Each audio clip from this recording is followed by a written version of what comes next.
Alors, bienvenue à cette séance du 11 mars 2024. Je vous inviterai à vous lever. En silence, décision éclairée.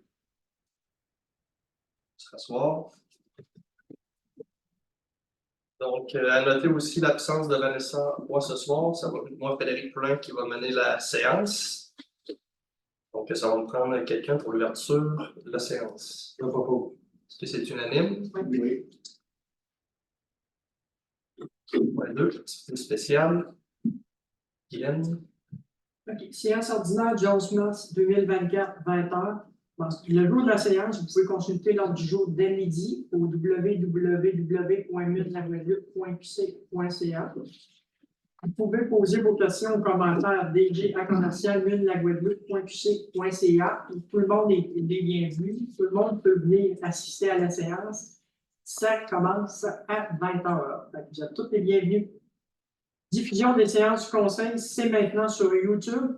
Donc, www.munlaguadeloupe.qc.ca. Vous avez un petit peu ici Comment faire? La façon d'y aller, là, adresse email, communication, le petit piton sur lequel peser. Je ne l'ai pas testé, mais Oui, ça fonctionne. Je ne suis pas YouTube. Ouverture pour la saison 2024, mardi le 16 mars dès 15h pour l'éco. 16 avril dès 15h pour l'éco-centre. L'horaire mardi de 15h à 19h, vendredi de 12h à 17h, le samedi de 12h à 16h. C'est au 380 23e avenue de la Guadeloupe. Les journées gratuites 2024 pour l'éco-centre. Cette année, c'est nouveau, donc c'est le premier samedi de chaque mois. Donc, l'avantage, c'est que ça vient rajouter des journées au calendrier des journées gratuites. Donc, vous avez le 4 mai, 1er juin, 6 juillet, 3 août, 7 septembre, 5 octobre, 2 novembre. Preuve de résidence demandée. Il y a des exceptions là, qui sont mentionnées dessus. Et vous avez toujours l'horaire que j'ai mentionné tout à l'heure. Ici, l'éco-centre, on a tout ce qui peut être apporté à l'éco-centre. Donc, je ne le lirai pas parce que vous avez la fiche qui a été déposée sur le site de la municipalité. Donc, vous y référez. On a beaucoup de renseignements là, qui sont pratiques et qui peuvent vous guider là-dedans ça. Nous recrutons en emploi d'été au camp de jour de la Guadeloupe. Donc, ceux qui veulent donner le nom animateur, animatrice de camp de jour, la date limite pour le curriculum vitae le 15 avril 2024 à loisir.laguadeloupe.qc.ca. Et concours photo, notre milieu, avril 2024. La thématique, bien entendu, cabane à sucre. La date limite pour envoyer votre communication, c'est au 25 mars 2024. Communication en munlaguadeloupe.qc.ca. Ben ça, oui. Donc, gagnant janvier 2024, félicitations à Mme Kathleen Poulin qui se mérite une lampe frontale. Un tirage est effectué à tous les mois parmi les utilisateurs inscrits au départ des sentiers de la gare. Commandite de M. Claude Bellavance. L'horaire pour le mois de mars 2024 est sorti pour le centre sportif. Donc, j'imagine qu'il est disponible sur le Facebook, sur le site de la municipalité. Donc, dimanche et mardi, il y a du patinage libre. Après ça, le jeudi, vendredi, du hockey libre, au travers de toutes les autres activités. Donc, profitez-en. C'est le dernier mois. L'aréna ferme le 8 avril, je crois. Il me semble que c'est ça. Halte famille, programmation gratuite. Donc, encore une fois, pour le mois de mars, il y a plusieurs activités là, qui sont disponibles. C'est beaucoup dans le jour de 9h à midi. Donc, ceux qui sont intéressés, encore une fois, vous pouvez aller voir sur le site de la municipalité ou sur le Facebook pour avoir plus d'informations. Donc, plusieurs ateliers là, sur la santé mentale, la sécurité des enfants, sur la psychoéducation. Donc, plein de belles choses éducatives. Près de Tire-lait, information. Le halte de famille, dans le fond. Oui, le halte de famille, c'est gratuit. Donc, informez-vous. Défi des générations, samedi 8 juin, 3 courses différentes. Donc, un 10 km, un 5 km et un 2 km. Donc, il y a des départs différents, le 10 à 9h30, 5 km à 10h, 2 km à 11h. Donc, vous pouvez vous inscrire directement à la municipalité, sportschrono.com, OK, et puis circulation locale va être entravée dans les rues de la Guadeloupe, donc avec des indications pour les coureurs. course de boîte à savon. Catégorie 6 à 10 ans, mini-bolide, 11 à 15 ans, bolide intermédiaire, 16 ans et plus, bolide expert. Inscription gratuite, prix pour les gagnants. Donc, la course se situe à l'Arena de la Guadeloupe le 8 juin à 13h30, présentée par Deloup. Inscription sous la publication. Moi, j'ai une question. Ils vont faire ça où, la course? Ça prend une course, ça? Alors, il parle de Oui, il y a comme une rampe de lancement ou la Une rampe de lancement. OK. une rampe de lancement, puis ça va être dans le cours de Vers la On route. peut enterrer dans la grille le recyclage. OK, parce que ça prend Peut-être une bonne pas. C'est une rampe de lancement. Super, ça. Ils vont pogner la bourse en rentrant dans le cours. Envoler McInfly. Transport autonomie, donc 237 transports en 2023, 80 transports médicaux, 156 pour les services et 1 pour les loisirs. Donc, un service qui est quand même utilisé assez bien. Voilà. Donc, c'était tout pour les activités spéciales. Point 3, l'adoption de l'ordre du jour. Ça va prendre un proposeur. Je propose. Est-ce que c'est unanime? Oui. Point 4, adoption des procès-verbaux. Séance ordinaire du 12 février 2024. Donc, c'est un dépôt de la séance. Tous les membres du conseil ont pu voir la séance 72 heures avant la tenue de la présente séance. Ça va prendre un proposeur également. Je suis pas contre. Guylaine, est-ce que c'est unanime? Oui.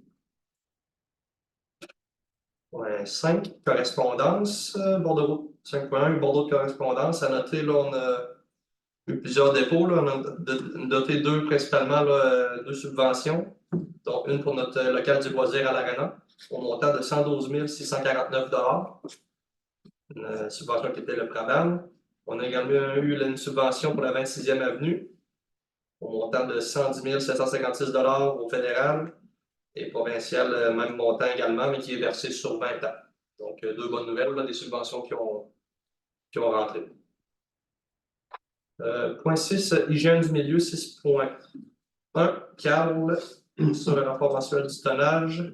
Oui, on a pour ce mois-ci, ça c'est le mois-ci, le mois passé plutôt.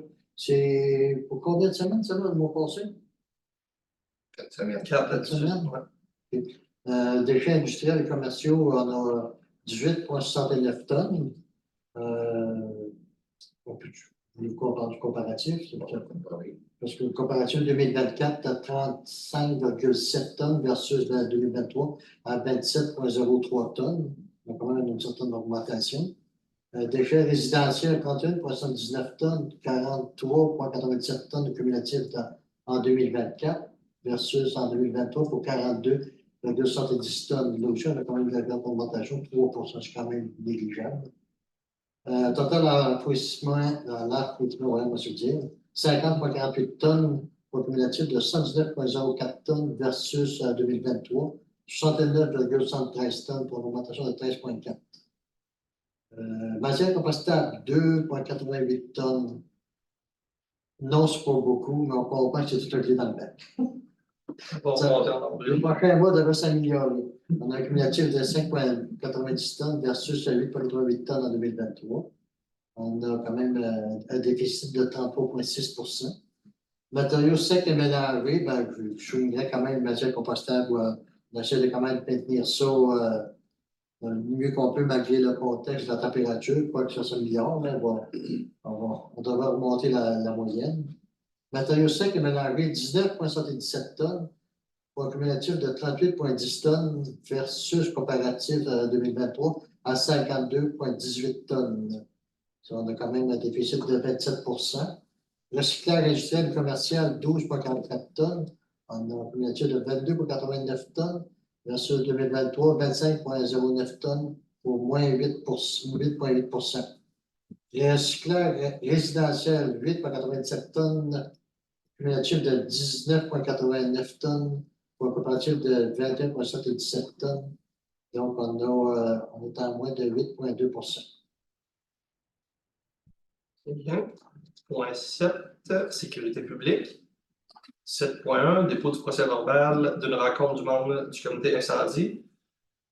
Le directeur général a déposé le procès-verbal de la réunion du comité incendie qui a été tenue le 7 février 2024. Dépôt. Ça va prendre un proposeur quand même, hein? c'est ça? Ouais, Ouais. ouais. Donc, ça va prendre un proposeur. Je veux trop tôt. Pierre. 7.2. Comité de sécurité incendie, acceptation des dépenses encourues en février 2024 et les engagements du mois. Pierre. L'étude par le comité de sécurité incendie des dépenses encourues par le service de sécurité incendie. Il apparaît important aux membres du conseil de faire suite aux recommandations du comité. En conséquence, je propose d'accepter les dépenses reliées au service d'incendie du mois de février 2024 au montant de 22 954,91 et les engagements du mois de mars 2024 au montant de 32 655 $. Est-ce que c'est unanime? Oui. 7.3. Activité bénévole pompier. Dave. Oui, entendu que le service de loisirs de Salaris et de la Guadeloupe souhaite organiser une activité d'intégration pour les nouveaux arrivants le 1er juin 2024 au centre aquatique et récréatif de Haute-Beauce. Il demande la présence d'un camion et d'un pompier volontaire sur place de midi à 16h. La recommandation positive du comité de sécurité incendie, il a spécifié à la police d'assurance que la municipalité gestionnaire du SSI que les activités non urgentes sont ouvertes sous réserve d'une autorisation écrite émanant de l'autorité compétente. En conséquence, il est proposé par les Roy résolu d'autoriser le service de sécurité incendie d'Haute-Beauce à effectuer l'activité bénévole si on mentionné le 1er juin 2024. Est-ce que c'est unanime? Oui. 7.4. Embauche permanente pompier volontaire. Pierre.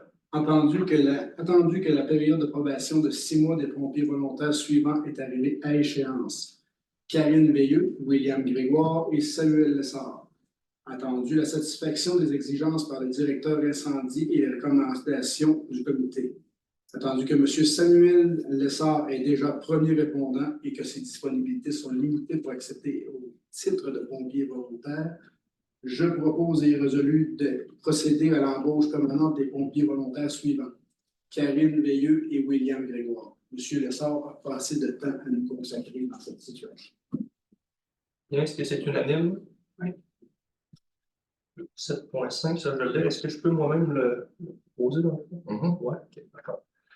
Adoption du plan de mise en œuvre du schéma de couverture des risques incendie. Attendu que suite à l'adoption du schéma de couverture des risques incendie et conformément à l'article 35 de la loi sur la sécurité incendie, une municipalité doit adopter et transmettre à l'autorité régionale dans les 3 mois de la fin de son année financière un rapport d'activité pour l'exercice précédent et leur projet pour la nouvelle année en matière de sécurité incendie. Attendu que le Conseil a pris connaissance du rapport déposé par le préventionniste et chef aux opérations du service de sécurité incendie de la Haute-Beauce.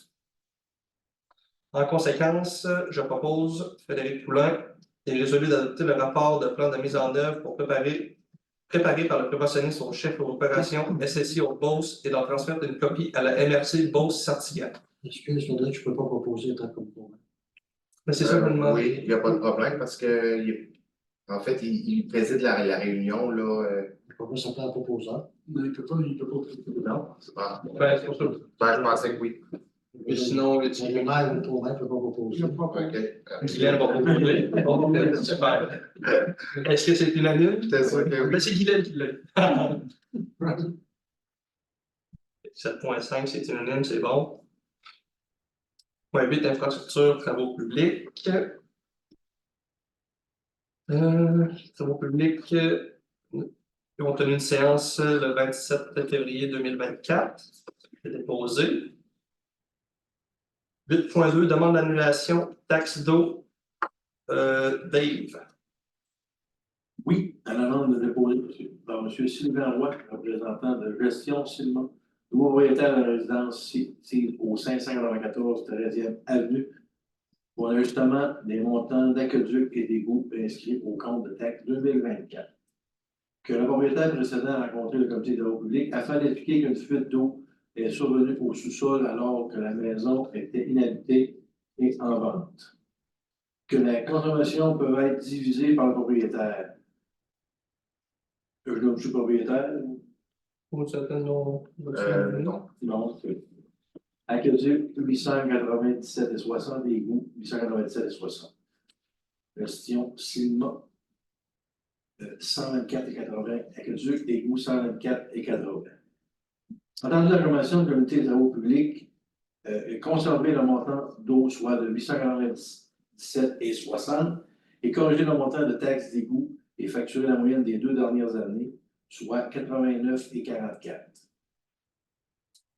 Conserver le montant de la taxe d'égout, soit 124,80, chacun service pour consommation, gestion Silma.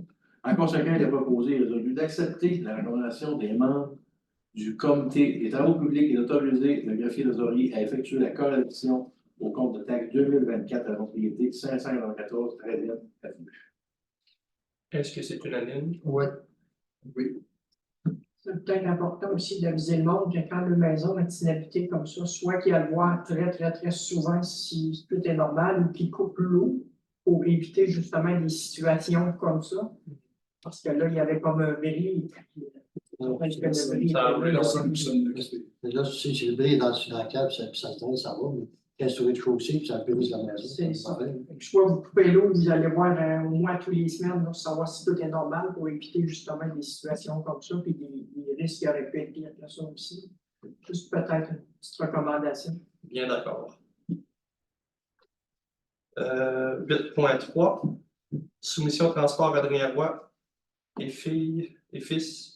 Fille pour avant poussière. C'est rare, hein? Ben ça, ouais, ça m'a pris. Oui, donc chaque année, là, la municipalité a besoin d'avoir poussière là, pour mettre dans les rangs là, avec les graviers là, pour essayer d'éviter le plus de poussière possible. Donc, entendu la solution de transport Adrien Roy et filles, joint à la présente résolution, proposant des prix incluant le transport. Le produit est dépendant de la poussière pour une période de 2 ans. Donc, c'est au prix de 42 cents le litre environ. Donc, je propose d'accepter la soumission proposée pour les 2 prochaines années. Est-ce que c'est unanime? Oui. Ouais. Là, de la bouteille à bas poussière, ceux qui ne savent pas de quoi on parle, on parle tout simplement dans notre argot, le cation. Pour Bas poussière, c'est pas pour nos bas poussière, là. Pour nos rangs, les routes, ouais. Ah. 8.4. Demande de libération de la retenue aux travaux bibliothèque 40. Oui, mais c'est la bibliothèque est finie, ou presque finie, il y a des petits points à finaliser. J'ai entendu que la représentante de la compagnie groupe Excel SN adjudicataire du contrat pour les travaux de construction de la bibliothèque demande à la municipalité de libérer la retenue de 10 %. Entendu qu'il y a spécifié à l'article 18 du devis administratif de l'appel d'offres, pour chaque décompte progressif, la municipalité retient 10 % de la valeur des travaux couverts par la demande de paiement. Aucun intérêt n'est payé sur ce montant de 10 %. Cette retenue de garantie est faite dans le but de garantir l'exécution de toutes les obligations de l'adjudicataire selon les modalités du contrat et pour assurer l'achèvement des travaux et à la satisfaction de la municipalité. On va le voir. La moitié de cette retenue est remise à l'adjudicataire. Ce mot-là, du paiement du décompte définitif et le solde lui est remis lors de la réception définitive de l'ouvrage. Entendu que les travaux de la construction de la bibliothèque municipale sont terminés à 100 % à l'exception du braquement par Hydro-Québec de la correction de la liste des déficiences. Entendu que le certificat de paiement, de paiement reçu par la firme Moreau, architecte, recommande la libération d'une partie de la retenue de 10 % au contrat et de retenir les montants suivants. Ingénierie retenue de 10 000 en mécanique électrique, architecte retenu 5 000 Entendu que la municipalité est en attente d'une quittance finale des sous-traitants. En conséquence, je propose de retenir 15 000 comme recommandé par les professionnels au dossier ingénierie et architecture et de libérer la différence de la retenue, soit 45 808 et 68 plus taxes. D'autoriser la direction générale de faire le paiement à la réception des quittances finales des sous-traitants Est-ce que c'est unanime? Oui. Je vais dire que c'est parce qu'en fait, Hydro-Québec n'a pas pu se brancher, donc il y a eu des choses qui n'ont pas pu être vérifiées à cause de ce branchement-là qui n'a pas eu lieu. Donc, ça n'a rien à voir en fait avec les sous-traitants, les contracteurs dans le dossier. Donc, les firmes d'architectes et le contracteur ont comme tout sécurisé l'ensemble du projet. Donc, la construction est bien faite, tout est beau. Donc, c'est pour ça qu'on se permet, dans le fond, de libérer un petit peu plus la retenue, parce que les autres, il faut quand même qu'ils payent leur monde. Il y a des frais, les autres, à recevoir tous les mois. Donc, c'est pas de leur faute, en fait, là, que Hydro-Québec prend du temps pour la Point 9, loisirs et vie communautaires. 9.01, réunion du comité des loisirs de la culture. Il Il n'y en a pas n'y eu. a pas eu aucune. 9.2, grand marché mobile en Beauce-Sartiguan. Guylaine. OK. Fait qu'à chaque année, Beauce-Sartiguan peuvent tenir 4 marchés mobiles dans 4 municipalités qui sont intéressées de la MRC. On a entendu la participation de 7 à 8 producteurs, transformateurs à chaque marché. Donc, les municipalités donnent le nom, c'est aléatoire. Aux autres, je ne sais pas sur quoi les critères, mais ils vont choisir 4 municipalités. Avant, ça se faisait le dimanche, sauf que cette année, c'est de tenir les marchés publics le jeudi de 16h à 19h au lieu du dimanche. Il y a aussi des petites conditions à respecter. Donc, il faut fournir des tables, des abris, accès à une toilette et tout ça qui est mentionné dans la demande. Donc, je propose de confirmer notre intérêt à recevoir le grand marché mobile, soit le jeudi tel que proposé, mandater le responsable des loisirs de la vie communautaire de la municipalité responsable de l'activité auprès du grand marché. Parce qu'à la Guadeloupe, le grand marché, ils veulent avoir au moins 250 personnes, puis les années où le grand marché a eu lieu à la Guadeloupe, donc on a eu quand même une bonne foule, ça répondait. Là, sur le bord de la piste cyclable, comme ça, sur le bord de la c'était piste bien cyclable, placé. c'est ça. Ça s'en vient. Est-ce que c'est unanime? Oui. 9.3, réédition Halte Famille. Guylaine. OK, attendu la résolution 2022-09-259 autorisant le projet de halte famille selon le financement suivant.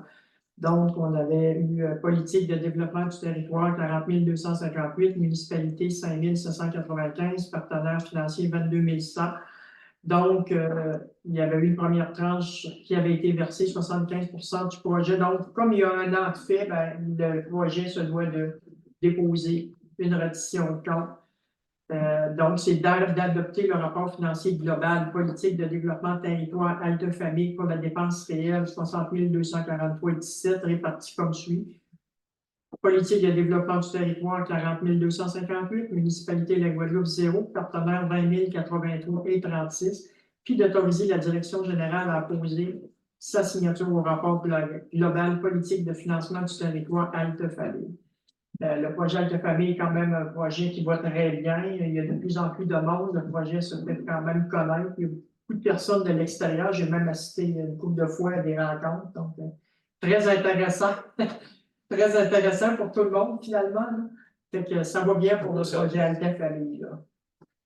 On continue. On a l'horaire sur le site, puis on le voit passer régulièrement sur Facebook. Fait que, pour personnes intéressées, on juste à s'inscrire. Il y a quand même des beaux ateliers là-dedans. Est-ce que c'était unanime pour le 9.3? Ouais. 9.4, entente de collaboration, mesure 1.3, donc encore en lien avec la halte famille. Tandis que la mesure 1.4 du plan d'action interministériel de la politique gouvernementale de prévention en santé vise à offrir un programme de soutien aux pratiques parentales adaptées aux besoins de différents groupes de la population, selon le guide des conditions de succès d'une activité de soutien aux pratiques parentales. Attendu que la municipalité de la Guadeloupe a déposé le projet Halte Famille pour le territoire de Beauce-Sartiguan afin d'offrir des activités en lien avec les compétences parentales. Attendu la lettre d'annonce de record de financement de 9 508,73 pour le financement du projet de la Halte Famille. En conséquence, il est proposé par... Je suis encore proposé sur Je suis sur le site du gouvernement du Québec, puis vous pouvez. c'est réglé. Bon. C'est pas une obligation, en fait, mais vous pouvez le faire. Okay. Bon, dans ce cas-là, je propose d'utiliser la contribution financière aux seules fins de la réalisation du projet, tel que présenté dans le cadre du dépôt du projet. Fournir au CI3S de Chaudière-Appalaches tous les documents et tout renseignement qui peut raisonnablement exigé, incluant les pièces justificatives de dépenses effectuées dans le contexte de la réalisation du projet. De remettre la reddition de compte financière au CI3S Chaudière-Appalaches au 15 mai 2025. Remettre un bilan des indicateurs de suivi demandé et des activités au 15 mai 2025. Retourner toute somme non dépensée au CI3S de Chaudière-Appalaches à la fin de la période visée par la mesure. Autoriser la direction générale à signer l'entente de collaboration. Est-ce que c'est unanime? Oui. Point 10. Urbanisme, développement du territoire. 10 points, c'était le dépôt des procès-verbaux. Il y a eu deux réunions, le 28 Ah, ouais, février, puis le 5 mars. 10.2. Demande de dérogation mineure. 320 14e avenue, lot 6 600 006. Cœur. Attendu la demande de dérogation mineure déposée par M. Réal Rodrigue pour la propriété sise au 320 de la 14e avenue, au lot 6 600 006. Une superficie totale demandée de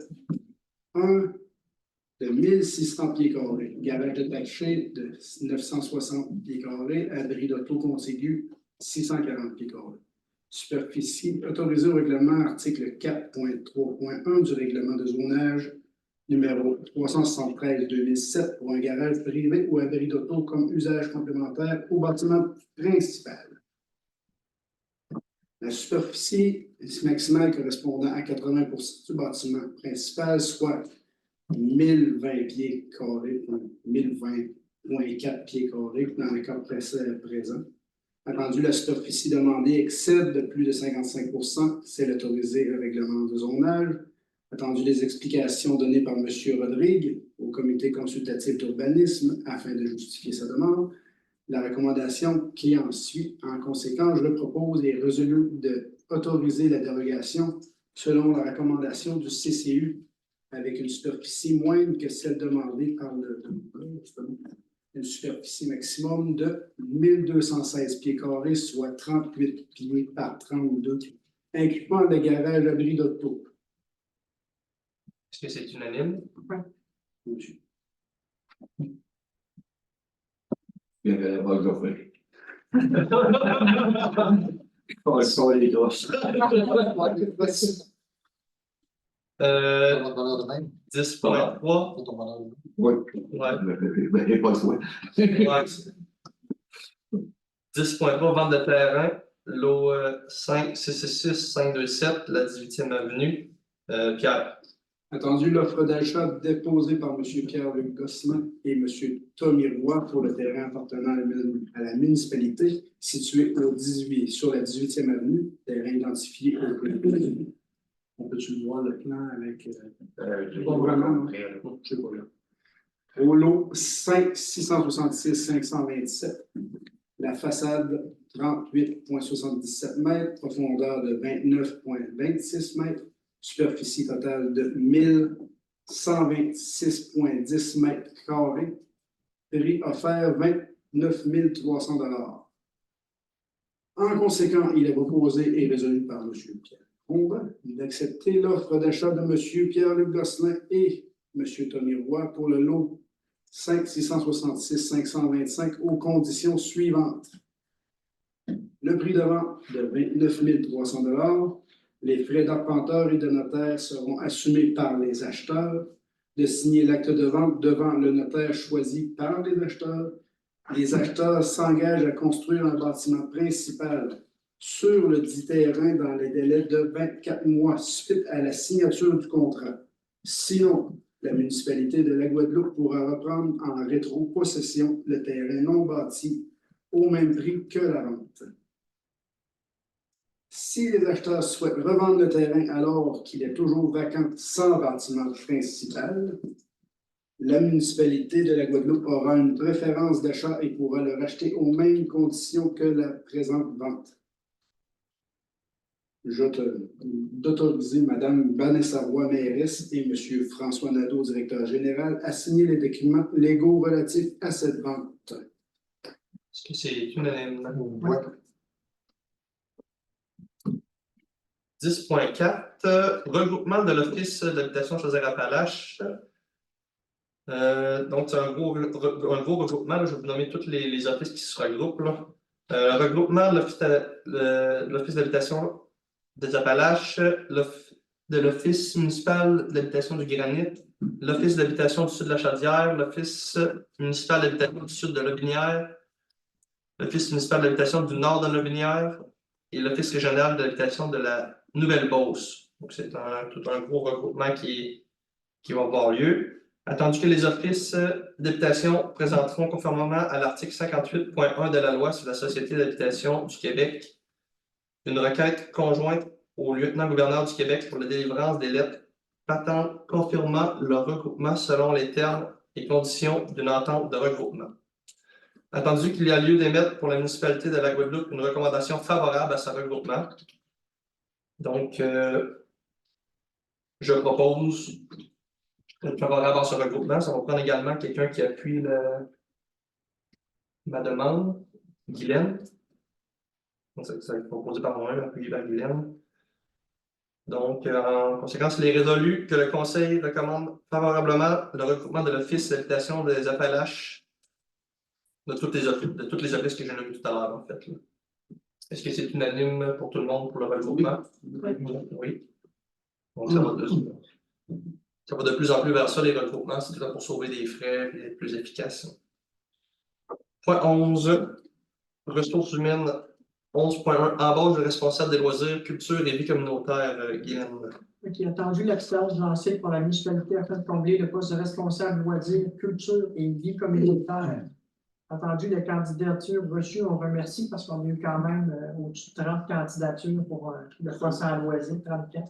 Donc, pratiquement une première d'avoir eu autant de candidatures. Et on avait des belles candidatures aussi, fait qu'on remercie ceux et celles qui ont posé leurs candidatures. Attendu les candidatures reçues suite à l'affichage et les entrevues tenues avec les candidats retenus. Entendu la recommandation du comité de sélection présent aux entrevues, en conséquence, il est proposé par moi-même, Guylaine Gagnon, et résolu de retenir la candidature de Mme Alison Gaulin au poste de responsable loisirs, culture et vie communautaire. Les conditions d'embauche selon la convention collective en vigueur au 31 décembre 2023 et ajustées selon la nouvelle convention qui entrera en vigueur en 2024. La date d'embauche et d'entrée en fonction sera le 18 mars 2024. Est-ce que c'est unanime? Ouais. Oui. 11.2. Embauche adjointe administrative. Encore là, on remercie, parce que là, au-dessus, on a eu 35 candidatures aussi, des belles candidatures. Fait qu'on remercie l'intérêt qui a été porté au niveau des postes de la municipalité. Donc, attendu l'affichage lancé par la municipalité afin de combler le poste d'adjointe administrative. Attendu les candidatures reçues suite à l'affichage et les entrevues tenues avec les candidats retenus. Attendu la recommandation du comité de sélection présent aux entrevues. En conséquence, il est proposé par moi-même, Guylaine Gagnon, et résolu de retenir la candidature de Mme Mélissa Domingue au poste d'adjointe administrative. Les conditions d'embauche selon la convention collective en vigueur au 31 décembre 2023 et ajustées selon la nouvelle convention qui entrera en vigueur en 2024. La date d'embauche est d'entrée en fonction le 25 mars 2024. Alors, on souhaite la bienvenue aux deux personnes qui vont se joindre à l'équipe. Est-ce que c'était unanime? Oui. Point 12, finances. 12.1, activités et rapports financiers. Donc, les états des activités financières sommaires, ainsi que les états des activités financières détaillées, ainsi que l'état des comptes des jardins ont été déposés. 12.2, compte du mois de février et engagement financier du mois suivant. Guylaine. Les comptes du mois sont présentés aux élus sur une forme permettant de distinguer les comptes qui sont évalués pour ce mois, les comptes payés au cours du mois, de même que le salaire net versé, les remises d'employeurs et les cotisations syndicales versées. Ils auront étudié un comité plénier qui en recommande leur adoption. En conséquence, il est proposé par moi-même, Guylaine Gagnon, et résolu que les comptes du mois de février 2024 au montant total de 320 680,44 soient acceptés et payés tels qu'ils apparaissent au rapport détaillé remis à tous les membres du Conseil. Compte du mois, 48 152,55, salaire net payé 45 998,64. Remise d'employeurs et syndicats, 35 622. Compte à payer, 190 407,25 pour un total de 320 180,44. Il est également résolu à l'unanimité d'approuver les engagements budgétaires du mois de mars 2024 pour un montant total de 123 425.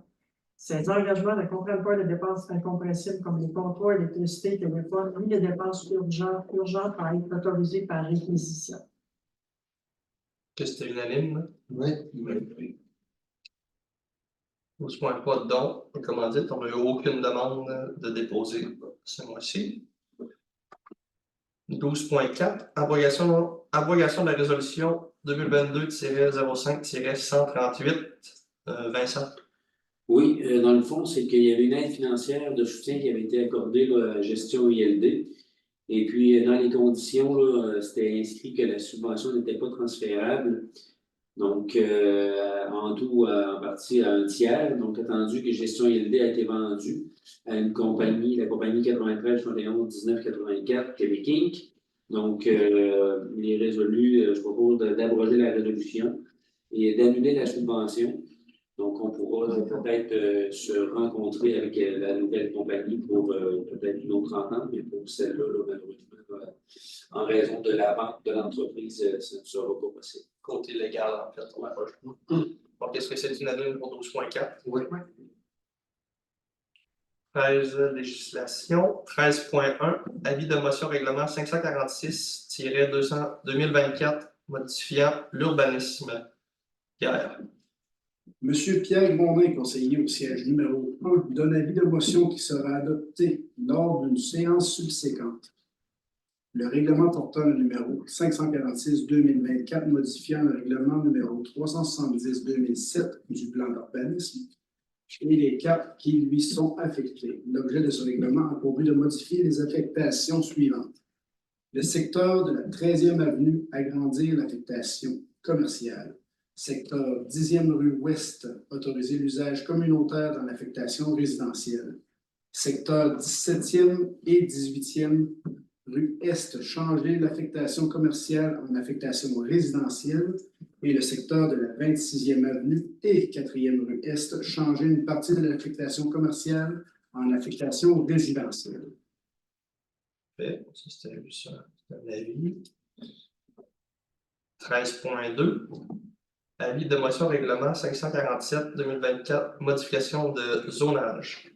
Pierre. Monsieur Pierre Grondin, conseiller au siège numéro 1, donne l'avis de motion qui sera adopté lors d'une séance subséquente. Le règlement portant le numéro 547-2024, modifiant le règlement numéro 373-2007, zonage et les cartes qui lui sont affectées. L'objet du règlement a pour but de modifier les zones suivantes. Secteur 13e avenue, agrandir la zone C812 afin d'inclure un immeuble résidentiel à 3 logements.